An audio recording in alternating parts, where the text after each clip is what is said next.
오늘 말씀 믿음으로 주님과 동행하라 하는 주제의 말씀 마무리 결론입니다. 사도행전 18장 24절에서 28절 말씀을 보겠습니다. 사도행전 18장 24절부터 교독하겠습니다. 알렉산드리아에서 난 아볼로라 하는 유대인이 에베소에 이르니 이 사람은 언변이 좋고 성경에 능통한 자라. 그가 일찍이 주의 도를 배워 열심으로 예수에 관한 것을 자세히 말하며 가르치나 요한의 세례만 알 따름이라. 그가 회당에서 담대히 말하기 시작하거늘 브리스길라와 아굴라가 듣고 데려다가 하나님의 도를 더 정확하게 풀어 이르더라. 아볼로가 아가야로 건너가고자 하므로 형제들이 그를 격려하며 제자들에게 편지를 써 영접하라 하였더니 그가 감에 은혜로 말미암아 믿은 자들에게 많은 유익을 주니 이는 성경으로서 예수는 그리스도라고 증언하여 공중 앞에서 힘있게 유대인의 말을 이김이러라. 아멘. 이 사도행전에 나오는 아볼로라고 하는 사람은 우리가 알고 있는 사도 바울에 비해서는 지명도가 많이 떨어집니다. 우리에게 있어서는 어떤 분들에게는 거의 낯선 분이기도 하죠. 성경을 제대로 안 읽으신 분들에게는. 그런데 실제로 사도행전 기록될 당시에는 사도 바울보다도 어떤 뜻에서는 더 유명했던 분이기도 합니다. 고린도 교회에 네 당파가 있었는데 그 중에 하나가 바로 아볼로파입니다. 거기에는 사도 바울파도 있었고 또 예수파도 있었고 베드로파도 있었고 근데 아볼로파도 있었습니다. 그러니까 아볼로라는 사람은 초대교회 당시 때는 대단히 유명한 사람이었습니다. 이 아볼로가 알렉산드리아 출신이라고 오늘 24절에 말씀하고 있는데 알렉산드리아는 이집트의 수도입니다. 당시에 정치, 경제, 문화, 종교적으로 전 세계의 가장 중심지라는 뜻입니다.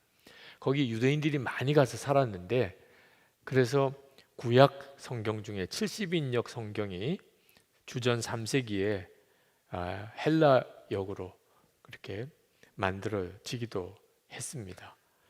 또 우리 기독교에 있어서도 사도들이 죽고 난 다음에 초대교회 지도자였던 오리겐이나 또는 아다나시우스 같은 사람들이 다 이 알렉산드리아 출신입니다. 우리 기독교에서도 대단히 중요한 비중을 차지하고 있죠. 바로 거기 출신입니다. 그러니까 아볼로는 구약 성경에 대해서도 어려서부터 잘 알고 있었고 학문적으로도 대단히 뛰어난 사람이었고 언변이 좋았습니다. 고린도 후서에 보면 사도 바울은 말은 신통치 않은 사람이다. 그런 비난을 받은 적이 있다고 거의 스스로 그렇게 고백을 했어요. 고린도후서 10장 10절에 보면 그들의 말이 그의 편지들은 무게가 있고 힘이 있으나 그가 몸으로 대할 때에는 약하고 그 말도 시원치 않다 하니.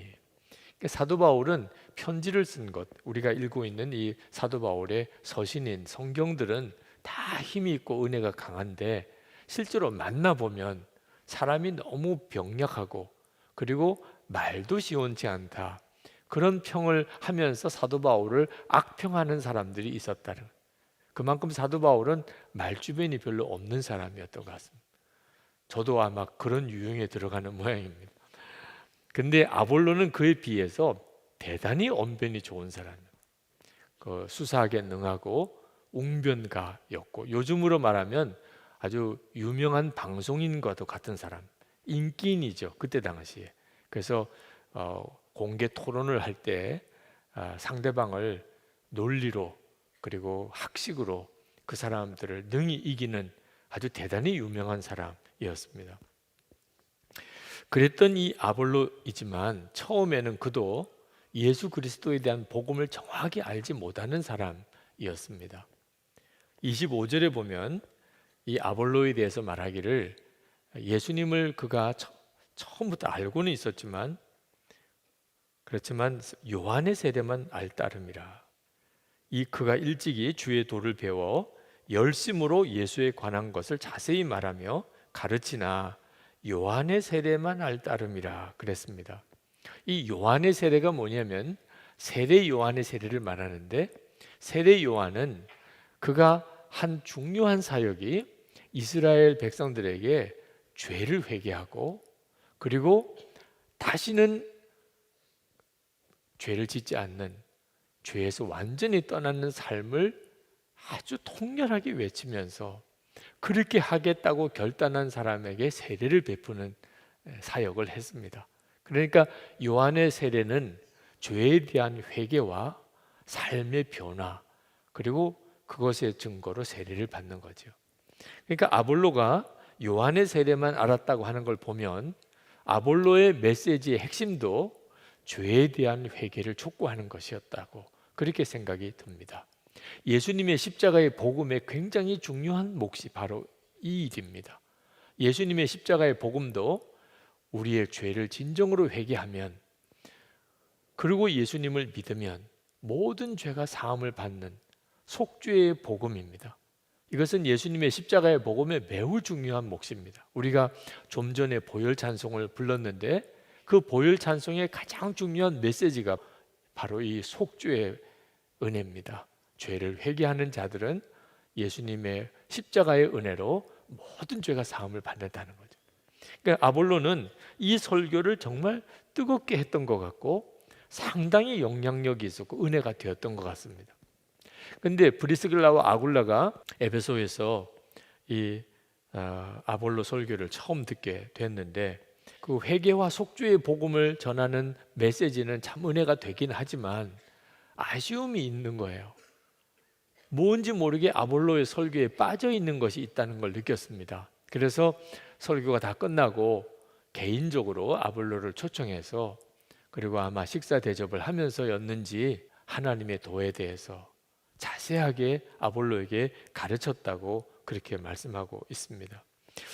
자, 무엇을 도대체 브리스길라와 아굴라가 아볼로에게 가르쳤는지에 대한 언급은 성경에 나와 있지 않지만 사도행전 전체를 읽어보면 성령의 역사에 대해서 가르쳤겠구나 하는 것을 알 수가 있습니다. 요 다음 장인 사도행전 19장에 보면 사도 바울이 3차 전도 여행을 하면서 이 에베소에 옵니다. 지금 아볼로와 브리스길라와 아굴라가 만나서 나누었던 요 장소인 에베소에 사도 바울이 옵니다.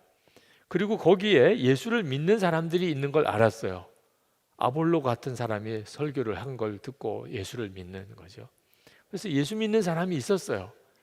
그래서 참 너무 감사하기도 한데 뭔가 빠진 게 있는 것 같아서 사도 바울이 그들에게 질문하기를 너희들이 믿을 때에 성령을 받았느냐라고 질문합니다.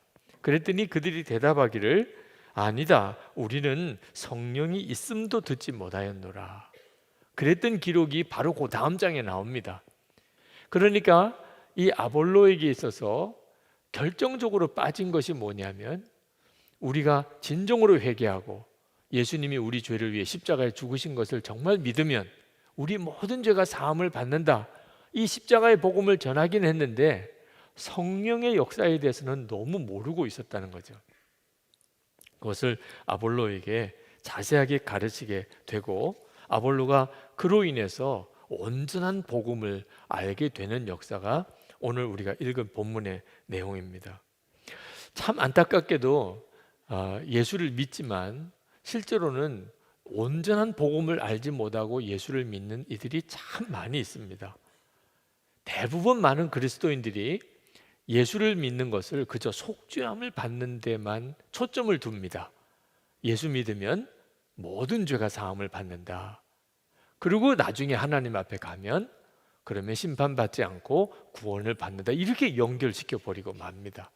그 사이에 매우 중요한 삶이 예수 믿고 속죄함을 받고 난 다음에 하나님 앞에 가서 심판 자리에 설 때까지의 삶이 빠져 있는 거예요. 속죄함을 받고 난 다음에 하나님 앞에 갈 때까지는 그럼 어떻게 사는 거죠? 그 문제가 십자가의 복음의 매우 중요한 요소인데 이 점이 빠져 있는 그리스도인들이 상당히 많이 있습니다. 바로 그 부분이 성령이 오셔서 성령의 이끌림을 따라 사는 거죠. 이건 우리가 예수님을 믿을 때 너무너무 중요한 문제예요. 근데 우리 안에 오시는 성령의 역사는 도대체 무슨 역사일까요? 아볼로는 성령에 대해서 몰랐어요. 에베소 교회 교인들은 성령이 있다는 걸 듣지도 못했어요. 근데 우리는 성령에 대해서 다 알아요. 이미 다 들었어요. 그렇지만 우리들에게도 결정적인 문제가 있는데 성령의 역사를 대부분 은사나 능력으로만 알고 있다. 성령의 은사, 방언을 한다든지 예언을 한다든지 병을 고친다든지 뭐 이런 은사적인 사역에 대해서만 알고 있어요. 성령 그러면 불을 받는 거라고 생각을 해요. 그래서 무슨 큰 기적과 같은 기적이나 능력이 나타나는 것으로만 생각을 하는 경향이 있습니다. 실제로는 성령의 역사의 가장 중요한 핵심을 모르고 있는 거예요. 하나님이 우리에게 성령을 보내신 것은 이유가 뭐냐 하면 예수 그리스도를 바라보는 눈을 뜨게 해주기 위해서 그렇습니다. 예수님을 진짜 믿게 하려고 하는 거죠. 근데 예수님과 정말 믿는 것은 반드시 속죄의 복음이 들어가 있습니다. 예수님이 내 죄를 사하시기 위해서 십자가에 죽으셨다는 사실을 믿게 해주는 거죠. 성령께서 그 일을 합니다. 우리가 예수를 믿었다는 것은 성령의 역사 때문에 믿어지는 거예요. 그런데 성령님은 단순히 속죄에 대해서만 믿게 해주시는 게 아니고 그 예수님이 내 안에 거하신다는 것을 알게 해주세요. 예수 그리스도께서 내 안에 거하시고 이제부터는 예수님과 친밀히 동행하는 자가 되었음을 알게 해주시려고 우리 가운데 오신 거예요. 이것이 은사나 능력보다 훨씬 더 중요합니다. 예수님이 나와 함께 계시고 나와 동행하시는 것을 알고 나면 은사와 능력은 그냥 뒤따라오는 선물인 거죠. 핵심은 주님과의 동행입니다.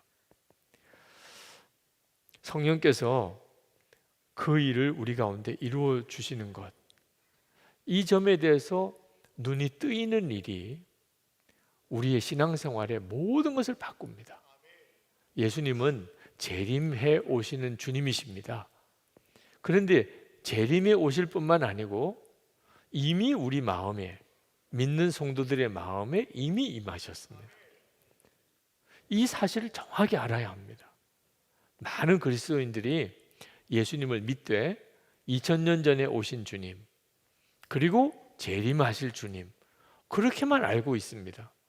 지금 내 안에 거하시는 주님까지 알아야 재림에 오시는 주님을 맞이할 수 있습니다. 그러니 이건 정말 대단히 중요하지요. 성령께서 우리에게 알게 하시려고 하는 것의 핵심은 우리가 매일 식사할 때마다 주님과 함께 식사하는, 그렇게 주님과 친밀히 동행하는 관계로 살아가야 한다는 것, 그런 은혜를 받았다는 사실을 알게 하시는 거예요. 요한계시록 3장 20절에 볼지어다 내가 문 밖에 서서 두드리노니 누구든지 내 음성을 듣고 문을 열면 내가 그에게로 들어가 그와 더불어 먹고 그는 나와 더불어 먹으리라. 이것이 바로 성령께서 오늘 우리에게 실제로 이루어 주시려고 하시는 일입니다. 오늘 믿음으로 주님과 동행하라 하는 이 말씀을 이제 마지막으로 같이 나누는데, 오늘 여러분 안에 아주 다시는 이 일에 대해서 희미해지지 않는 분명한 것이 이루어졌으면 하는 마음의 간절한 소원이 있습니다. 주님과 친밀히 동행하는 것에 대해서 눈이 열리는 거죠. 웨슬리 목사님이 마지막 임종하실 때 남긴 말씀이 뭐냐면, 세상에서 제일 좋은 것은 하나님이 우리와 함께 계시는 것이다. 세상에서 가장 좋은 것이 하나님이 우리와 함께 계시는 것이다. 웨슬리 목사님 당시 때 영국은 다 예수를 믿었어요. 전 국민이 예수를 다 믿었어요. 성공회라고 하죠. 예수 안 믿는 사람이 없어서 영국 국민은. 그런데 예수님이 나와 함께 계시다는 것을 믿는 성도는 거의 없었어요. 웨슬리 목사님이 올더스케이드에서 성령이 그 마음에 임하시는 체험을 하면서 그 눈이 뜨인 거예요. 그리고 웨슬리 목사님이 생명을 다해서 그것을 전도하면서 감리교회가 생긴 겁니다. 그 감리교회는 핵심이 뭐냐면 예수님이 우리 안에 거하시는, 하나님이 나와 함께 하시는 것에 대해서 눈이 뜨인 것 때문에 생긴 교단이에요. 브리스길라와 아굴라가 아볼로에게 바로 그 점을 가르쳤어요. 예수님의 십자가의 복음은 속죄함만 아니고 이제 우리 안에 주님이 오셔서 주님과 동행합니다. 그 사실을 알고 난 다음에 아볼로의 사역은 엄청난 역사가 일어나기 시작합니다. 28절에 보면 그가 다시 이제 에베소를 떠나서 복음을 전하는 사역을 하러 이제 다니게 될 때, 그때 그 아볼로를 통하여 성경으로서 예수는 그리스도라고 증거하여 공중 앞에서 유력하게 유대인의 말을 이기밀려라. 그 초대교회 성도들이 능력이 있었던 이유, 그렇게 핍박을 당하고 유대인의 박해가 있었고 예수 믿으면 모든 것을 다 잃어버려야 되는, 생명도 잃을 수 있는 상황에서도 교회가 일어날 수 있었던 힘은 예수님 때문입니다. 예수님이 함께 계셨기 때문에. 주님은 오늘 우리 가운데 바로 그 일을 하기를 원하세요. 우리가 예수님을 믿을 때 우리의 믿음이 반드시 자라야 됩니다. 처음에는 속죄의 믿음을 가졌지만 그 믿음은 주님과 동행하는 믿음으로 자라야 돼요. 안타까운 것은 너무나 많은 그리스도인들이 속죄의 믿음에 그냥 머물러 있는 겁니다. 제가 말씀을 전해달라는 요청을 받고 가서 말씀을 전할 때 참 난감할 때가 있어요. 그렇게 예수를 믿은 지 오래되신 분들, 그런데 속죄의 믿음밖에는 없어요. 예수님이 함께 계시는 것에 대한 말씀을 들을 때는 다들 신기한 말씀을 듣는 것처럼 그렇게 반응들 하세요. 처음 듣는 것처럼 반응하는 분도 계세요. 이건 정말 답답하고 안타까운 일이더라. 우리가 예수님을 믿고 그냥 한 번 믿은 것으로 끝나는 게 아니고 그 믿음은 계속 자랍니다. 고린도후서 13장 11절에 사도 바울이 이렇게 자기 고백을 했습니다. 내가 어렸을 때에는 말하는 것이 어린아이 같고 깨닫는 것도 어린아이 같고 생각하는 것이 어린아이 같다가 장성한 후에는 어린아이의 일을 버렸노라. 영적으로도 똑같아요. 사도 바울이 자기 자신의 믿음이 계속 자라고 있다는 것을 스스로 안 거예요. 여러분은 여러분들의 믿음이 계속 자라는 것을 느낍니까? 정말 변화되어 가고 있나요? 안타깝게도 많은 그리스도인들이 속죄의 복음을 아는 것에서 딱 멈춰져 버려 있더라. 속죄의 은혜에 대해서는 정말 많이 들었어요. 그런데 자기 자신이 십자가에서 이미 죽었다는 사실에 대해서는 어쩌면 그렇게 한 번도 못 들은 것처럼 반응하는지. 그래서 자기 자신이 십자가에서 이미 죽은 것을 믿는 성도는 찾아보기가 너무 어려워요. 예수 믿고 속죄함만 받았대요. 근데 내가 주님과 함께 죽었다는 것에 대해서는 무슨 말인지 잘 몰라요. 한동안 전혀 자람이 없는, 영적으로 전혀 성장이 없는 거죠. 예수님과 친밀히 동행하고 있느냐고 질문하면 다 눈만 껌뻑껌뻑거려요. 이 점이 참 안타까운 겁니다. 우리가 이제 믿음을 가졌으면 예수님과 동행하는 믿음을 가지는 단계까지 반드시 자라야 됩니다. 어린아이 신앙과 장성한 신앙의 차이는 말씀을 받아들이는 차이가 아주 뚜렷한 증거입니다. 히브리서 5장 13절에 보면 이는 젖을 먹는 자마다 어린아이니 의의 말씀을 경험하지 못한 자요. 14절에 단단한 음식은 장성한 자의 것이니 그들은 지각을 사용함으로 연단을 받아 선악을 분별하는 자들이니라. 그러니까 성도가 똑같은 게 아니고요, 어떤 성도는 젖과 같은 말씀만 먹을 수 있어요. 단단한 말씀 못 먹어요. 소화가 안 돼요. 어떤 성도는 아주 단단한 말씀도 잘 받아들여요. 믿음이 장성했기 때문에. 자, 그런 식의 말씀인데 예를 들면 이렇습니다. 우리가 교회 식당에 올라가서 이제 식사를 하는데 나이가 한 50쯤 넘은 어느 성도가 식사를 하는데 가방에서 젖병을 꺼내요. 그래가지고 자, 우리 식사 기도하고 다 드십시다 그러는데 그 분이 젖병을 이렇게, 징그러울 거야 아마 틀림없이 여러분들 보고. 아니 세상에 50도 넘은 사람이 젖병을 꺼내서 쭉쭉쭉 젖을 빨고 있으면 그거 얼마나 보기가 민망해요. 우리가 영적인 상태이기 때문에 눈에 안 보이니까 그냥 아무렇지도 않게 같이 있는 거예요. 나이가 많으면 믿음도 같이 그만큼 많은 줄로 생각하고, 예수 믿은 지 오래됐으면 그만큼 신앙도 잘한 줄로 생각하고, 세상에서 공부 많이 했으면 교회에서도 믿음도 그만큼 큰 줄로 생각하고, 우리가 다 그렇게 적당하게 넘어가고 있는 거예요. 어떤 집사나 권사나 장로나 목사나 이런 직분이 그 사람의 믿음인 것처럼 그냥 우리는 그렇게 넘어가고 있는 거예요. 실제로 가만히 보면 굳은 말씀, 제대로 된 진짜 양식이 되어지는 말씀은 제대로 소화를 못 시키는 성도들 너무너무 많아요. 그냥 젖과 같은 말씀, 그냥 젖병 물려줘야만 그 정도로만 소화시킬 수 있는 성도가 너무 많다니까. 고린도 교회도 그랬고 히브리서에도 그저 안타까움을 기록하고 있어요. 여러분 자신은 내가 젖을 먹는 성도인지 내가 밥을 먹는 성도인지 얼마만큼 내 믿음은 자랐는지 여러분도 궁금하시죠? 혹시 진짜 가방에서 젖병 꺼내가지고 물고 있는 정도는 아니야? 그럴 수도 있어요. 지금 한번 점검해 볼까요? 빌립보서 1장 29절 한번 같이 읽읍시다. 그리스도를 위하여 너희에게 은혜를 주신 것은 다만 그를 믿을 뿐 아니라 또한 그를 위하여 고난도 받게 하려 하심이라. 아멘. 네.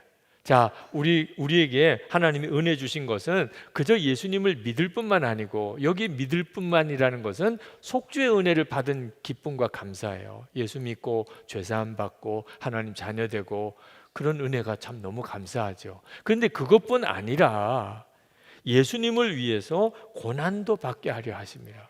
자, 이 고난도 받게 하려 하심이라는 말씀 앞에서 아멘. 그렇지요. 제가 벌써 알고 있었어요. 저는 고난이 이제는 저에게는 복이에요. 이런 분도 있어요. 이런 분은 밥을 먹을 수 있는 믿음이 생긴 분이에요. 예수님을 위해서 고난을 당하는 것이 기쁨이에요. 주님 앞에 가면 주님 앞에 고난 당하다가 주님 앞에 가야지.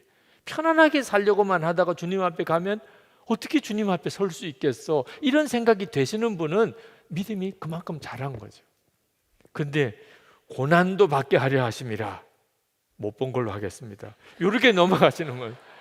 요건 내 말씀이 아니네. 이렇게 지나가시는 분들도 있다니까요. 그래서 예수 믿고 실제로는 핍박 당할까 봐, 어려움 당할까 봐, 순교하랄까 봐 순종도 못하는 분들이 얼마나 많은데, 예수 믿는 한국 교회 성도들 중에 실제로 고난 문제가 해결 안 된 성도가 너무너무 많다니까. 다 젖병 물고 있는 거예요. 젖병 물고. 고난 문제만 나오면 다들 숨어요. 이건 내 이야기 아니구나. 지금 이 자리에도 여러분 자신의 영적인 상태가 어떤지를 그냥 요 말씀 하나 가지고 여러분도 분별이 어느 정도 돼요. 내가 지금 믿음이 제대로 자라지 못하고 있구나. 여전히 이거 해주세요, 해결해 주세요, 도와주세요, 살려주세요 이러고만 있지. 주님을 위해서 당해야 될 고난이라면 주님, 오히려 이것이 제가 복인 줄 믿겠습니다. 예수를 믿는데 대가를 지불해야 돼. 주님 너무 감사합니다. 이렇게까지 나올 수 있는 믿음이어야 한다는 거죠. 초보적인 교리에만 머무는 신앙생활 하면 절대로 믿음이 안 자랍니다.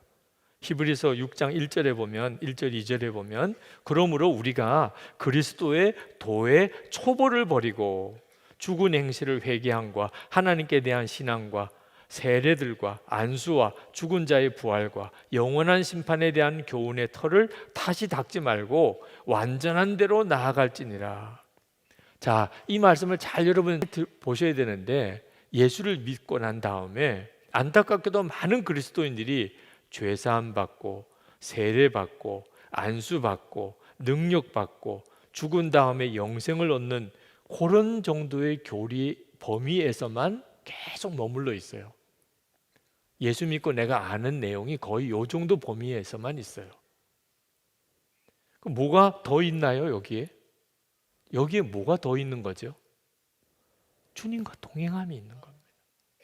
예수님이 내 왕이 되시고 이제는 내가 주님께 온전히 순종하며 주님이 늘 나와 함께 계셔서 내 모든 생각과 판단을 주님이 주관하시고 주님이 인도하시는 바로 그 삶이 있어야 우리가 온전한 믿음의 사람으로 가는 거예요.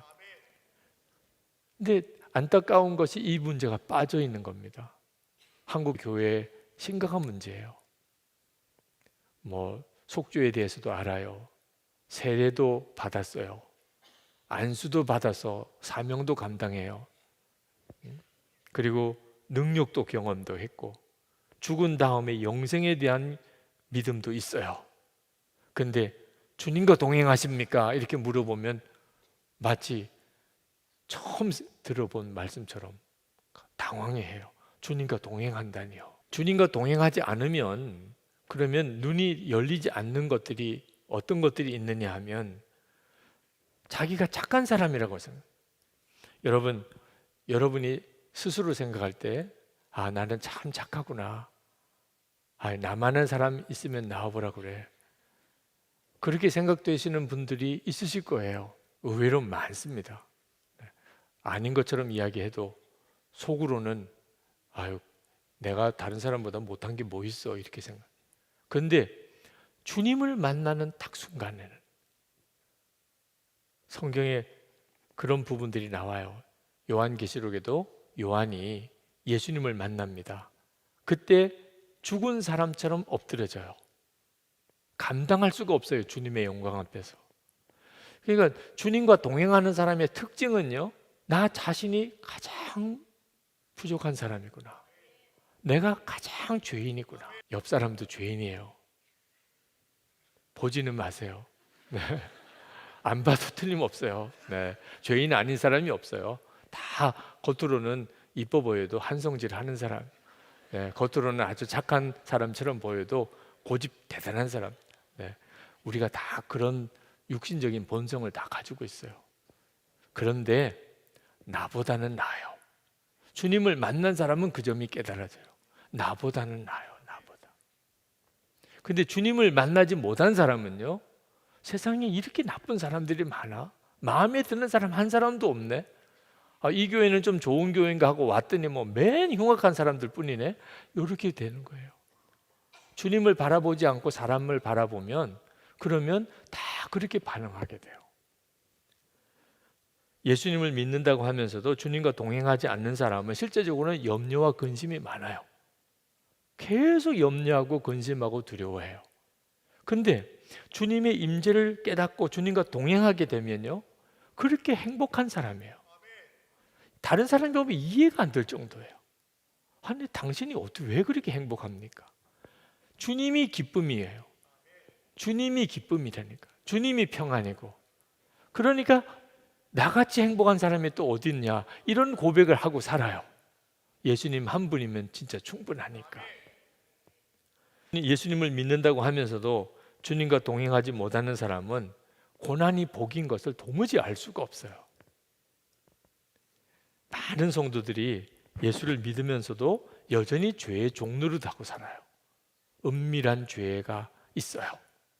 근데 예수님과 친밀히 동행하는 눈이 열리게 되면 은밀한 상황 자체가 없으니까, 그러니까 은밀한 죄가 없는 거예요. 아니, 여러분, 사람 보는 앞에서와 사람 안 보는 데서 행동이 다를 수 있죠, 그죠? 그건 사람을 의식하는 거예요. 사람들 보는 앞에서는 전혀 죄 안 짓는 사람이죠, 우리는. 그만큼 사람 보는 게 무섭잖아요. 그런데 문제는 이제 아무도 안 볼 때가 문제가 되잖아요. 그런데 예수님을 믿는 거는 우리 안에 주님이 오신 것을 믿는 거니까 주님을 바라보는 눈이 뜨이고 나면 사람이 보나 사람이 안 보나 똑같아요. 이보다도 놀라운 일이 없어요. 그래서 사람이 완전히 변하는 거예요. 마태복음 7장 21절에 나더러 주여 주여 하는 자마다 다 천국에 들어갈 것이 아니요 다만 하늘에 계신 내 아버지의 뜻대로 행하는 자라야 들어가리라. 여러분, 이 말씀을 건성으로 들으시면 안 돼요. 예수를 믿어도 이렇게 둘로 나뉘는 거예요. 입으로만 주여 주여 하는 사람은 어떤 사람이죠? 속주의 복음만 알고 있는 거예요. 속주의 복음, 그러니까 예수님이 주님이시죠. 나도 예수님을 믿어, 이렇게 말을 하는 거예요. 예수 믿으면 모든 죄 사함 받는다고 했잖아요. 나도 그렇게 믿습니다, 이러는 거예요. 그런데 그런 믿음만 가지고는 하나님의 뜻대로 사는 보장이 없어요. 속주의 믿음은 있는데 맨 싸우고 살고, 그리고 거짓말하고 욕심 부리고 자존심 싸움하고 염려 근심 속에 살고. 속주의 믿음은 있는데, 속주의 믿음은 있는데 교회 안에서 싸우는 사람 얼마나 많아요. 속주의 믿음은 있는데 사기꾼도 얼마나 많아요. 속주의 믿음은 가지고 있는데 은밀한 죄, 음란한 죄 짓는 사람 얼마나 많아요. 속주의 믿음 가지고 해결이 다 안 된단 말이에요. 그러면 천국에 가려면 하나님의 뜻대로 행하는 자라야 된다는. 그러니까 속주의 믿음 말고 뭐가 더 있어야 되는 거구나, 분명히 알아야 되죠. 그게 바로 뭐냐면 예수님과 동행함이에요. 주님과 동행함. 예수님과 동행하는 자여야 원수도 사랑하게 되고 항상 기뻐하고 모든 일에 감사하고 죄 안 짓고 살고 거짓말 못하고 죽음도 두려워하지 않고. 이러니 진짜 기적이죠. 이 모든 일이 나와 함께 계시는 주님을 믿고 동행하면서 일어나는 일들이에요.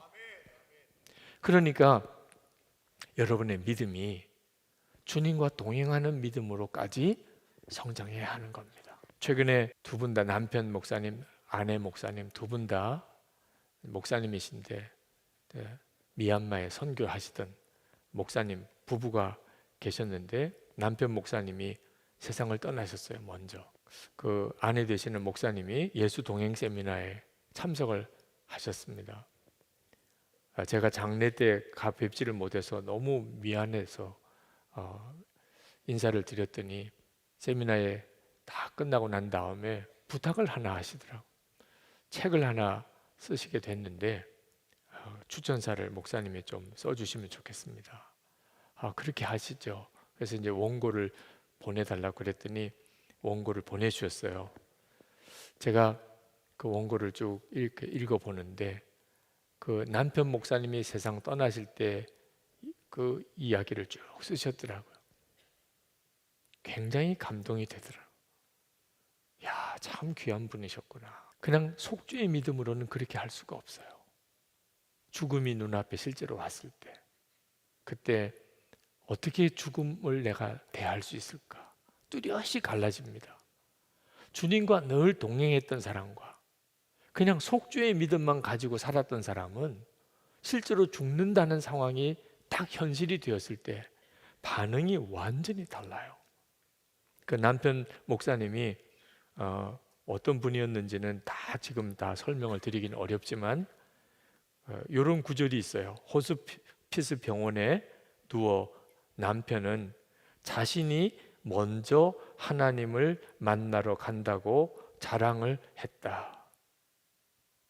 참 이해가 잘 안 되죠. 네. 너무 기뻐하는, 내가 당신보다 먼저 하나님을 만나러 가. 이런 믿음은 결심해서 생기는 것도 안 됩니다. 주님과 늘 동행하는 사람으로 살지 않는 사람은 막상 진짜 중요한 문제에 딱 만났을 때 믿음으로 대처를 못합니다. 신학생 제자훈련 세미나 때 어느 전도사님이 막 울면서 와서 고백을 해요. 목사님, 제 눈이 뜨인 것 같습니다. 정말 함께 하시는 주님을 이제 알게 됐습니다. 이건 정말 놀라운 일이죠. 여러분 꿈을 꿀 때가 있으시죠? 여러분이 꿈을 꾸면서도 막 누구를 만나고 무슨 일을 겪잖아요. 근데 그건 다 꿈이죠. 깨고 나면 현실로 돌아옵니다. 그죠? 근데 우리가 지금 현실이라고 생각하는 것이 사실 알고 보면 꿈과도 같아요. 눈이 여기서 여러분이 영적인 잠이 깨나면 지금 여러분이 진짜라고 보는 것들이 오히려 다 꿈 같고, 여러분이 생각할 때는 너무 막연하다고 생각하는 하나님의 나라, 지금 나와 같이 계시는 예수님, 이게 놀라운 현실이 돼요. 이 은혜가 여러분에게 있기를 축복하는 겁니다. 여러분 안에 계신 주님을 진짜 알게 되면 비로소 여러분은 인생을 제대로 보게 돼요. 무엇이 중요한지, 무엇이 중요하지 않은지. 요즘에 뭐 뉴스에 막 나오는 일들, 하나님이 보실 때는 정말 아무것도 아닌 일들이 많아요. 뭐 연예인의 기사든지 스포츠 소식이든지, 우리 주님이 보실 때는요 진짜 하품 나올 이야기. 우리들에게는 그것 때문에 막 모든 것이 다 거기에 쏠려 있는 것 같고, 그것 때문에 기뻤다가 그것 때문에 슬펐다가 사실은 꿈을 꾸고 있는 거예요. 그게 영적으로 잠이 들어있는, 세상에 취하여 영적으로 잠이 들어있는. 근데 어느 날 주님이 나와 함께 계신 게 믿어졌어요. 완전히 다 달라져 버려요. 세상이 완전히 다 달라 보이는 거죠. 어느 교우 한 분이 예수 동행일기를 쓰면서 겪은 일을 게시판에 이렇게 글을 올린 적이 있습니다. 목사님께서 예수님이 여러분 안에 계시다는 것이 실제처럼 느껴지지 않아서 삶이 변화되지 않는다면, 담임 목사가 여러분 집에 같이 산다면 어떤 변화가 있을지 생각해 보십시오 라고 말씀하실 때, 정말 그런 일이 우리 집에 일어난다면 어떻게 될까 생각해 보았습니다. 우선 집 청소, 특히 화장실 청소 확실하게 하겠지요. 목사님이 같이 사시는데 아마 목소리는 다 낮출 겁니다. 우리 집 싸울 때 보통 아니거든요. 평소에는 대충 하던 식사기도 오래 할 것 같습니다. 식구들에게 아주 인격적으로 대우할 것 같습니다. 가정 예배 반드시 드리겠지요. 아마 TV는 치워버릴 겁니다. 시간만 나면 성경 볼 거예요. 목사님 주무실 방 이불 깔아 놓아 드려야 되겠지요. 이 외에도 아마 여러 가지 있을 것 같습니다. 뭐 그렇게 쓰셨어요. 목사만 집에 와서 살아도 생활이 이렇게 바뀔 텐데, 예수님이 내 마음에 계신 게 정말 믿어지지 않아서 우리가 엉망으로 사는 거지, 실제로 내 안에 계신 게 정말 믿어지는 순간부터 우리 삶 전체는 바뀌어요.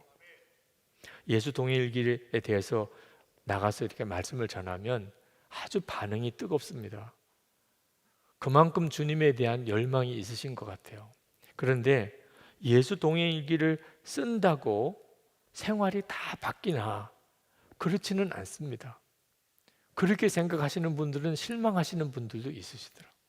동행일기를 쓰는데도 은밀한 죄를 짓고, 동행일기를 쓰는데도 뭐 부부싸움도 하고, 그래서 좌절하시는 분들도 계세요. 근데 예수 동행일기를 쓴다고 그 동행일기가 여러분의 삶을 완전히 바꾸는 것은, 이건 완전히 넌센스예요. 그러면 예수 동행일기는 왜 쓰는 거죠? 항상 주님을 바라보게 해주기 때문에 쓰는 거예요. 매일 일기를 써야 되니까, 또 그것을 나누다 보니까 오늘 하루를 지났는데 적당하게 그냥 몸만 씻고 샤워하고 잘 수가 없어요. 일기를 써야 되는 거예요. 오늘 아침부터 저녁까지 오늘 하루는 어떻게 살았나. 그렇게 쓰다 보니까 오늘 하루 곳곳에 주님은 나에게 어떻게 역사하셨는지를 생각하게 되는 거예요. 이걸 매일 하게 되는 겁니다. 어느 날은 정말 어처구니 없는 죄를 지은 날도 있지요. 그날도 일기를 써야지요. 일기를 안 쓰면 그냥 모른 척하고 넘기겠지만, 일기를 써야 되니까 오늘은 정말 바보같이 살았다, 비참하게 살았다, 그렇게 주님을 바라보게 된 거예요. 우리가 이렇게 주님을 바라보는 일을 중단하지 말자고 일기를 쓰는 거예요. 잘 살았든 못 살았든 하여튼 주님은 바라봅시다. 여러분이 그렇게 하면 반드시 주님이 여러분 안에 거하시는 게 믿어지게 돼요. 그 다음부터 여러분의 삶 전체는 완전히 달라지게 됩니다. 믿음으로 주님과 동행하기 시작할 때부터 비로소 인생은 완전히 달라지게 돼요. 우찌무라 간조가 이런 말을 했습니다. 하나님께서는 세상에 썩을 물건, 곧 금, 은, 토지, 가옥의 분배에 있어서는 심히 불공평하시다. 그러나 하나님이 인류에게 주시는 가장 좋은 선물, 곧 성령을 주시는 데는 공평하시다. 아니, 도리어 가난한 자에게는 후하시고 부자에게는 박한 것처럼 보인다. 여러분은 어느 쪽을 택하고 싶으세요? 여러분 안에 계신 주님, 그 주님을 내가 분명히 알기를 더 원합니다. 그 다음에 재물도 있는 거고 건강도 있는 거고 또 세상에서 성공도 필요한 거예요. 주님을 알지 못하고 그 모든 것은 사실은 다 나중에 가면 오히려 마음과 생각을 빼앗겨 버리는 비참한 처지가 되어버리고 맙니다. 이제 오늘 이 밤에 하나님께서 여러분에게 지금까지 가지고 있었던 주님을 향한 믿음이 또 한 번 분명하게 새로워지는 역사가 있기를, 이제부터는 정말 주님과 동행하는 믿음의 삶을 살게 되기를 축복합니다.